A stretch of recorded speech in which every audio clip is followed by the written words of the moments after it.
কত সহজে সব কিছু হয়ে যায়, তাই না?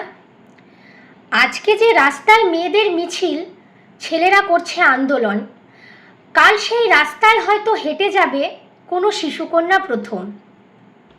না, আজ তার বিদ্যালয়ের প্রথম দিন, মায়ের দুচোখ ভরা স্বপ্ন, বাবার মুখে হাসি ক্ষীণ।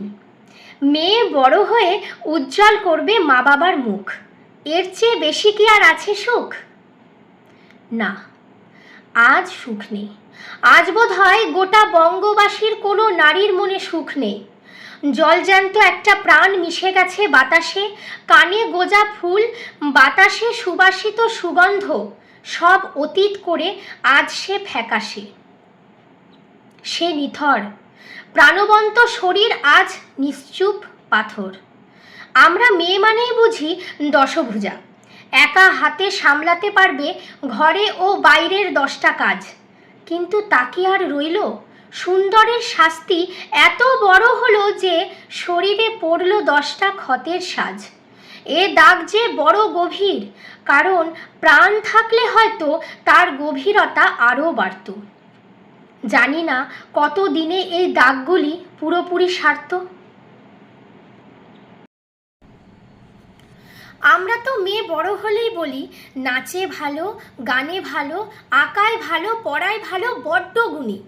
কিন্তু এই নরখেকোর সমাজে কি স্বাভাবিকভাবে বেঁচে থাকা সম্ভব তা শুনি।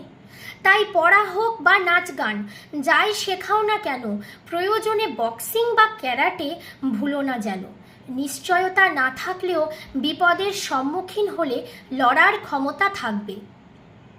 জানি না কবে এই পিশাচগুলোর মধ্য থেকে কোনো ভালো মানুষ জাগবে। সেদিন হয়তো মরতে হবে না হাজারো মৌমিতা প্রিয়াঙ্কাদের। তারাও নিঃশ্বাস নেবে পৃথিবীর বুকে, কারণ এ অধিকারও তাদের। ঈশ্বরের কাছে প্রার্থনা করি আবার ফিরে এসো, এবার সম্মান নিয়ে পুত্র রূপে নারীদের ভালোবেসো। দোষ বোধ হয় আমাদেরই। মেয়েদেরকে সাবধান না বুঝিয়ে ছেলেদেরকে বোঝানো উচিত খবরদার। ক্ষণিকের লোভে তোমরা যা করো তার বদলে কোল খালি হয় কোনো মার। এ তোমার পৈতৃক সম্পত্তি নয় যে যা মন চায় তাই হয়। আজ আমরা জাগব, না জানি আরও কত রাত জাগতে হবে কন্যাহারা সেই মাকে। পাড়ার লোক নাম দিয়েছিল ডাক্তারের মা যাকে। আমরা তো পারছি না কষ্টের ভাগ নিতে, তবে সাবধান করব সেই ছেলেদের যারা চায় মেয়েদের খেলনা করে দিতে। মা বোন তো তোমাদেরও আছে, এবার একটু ভেবে নিও।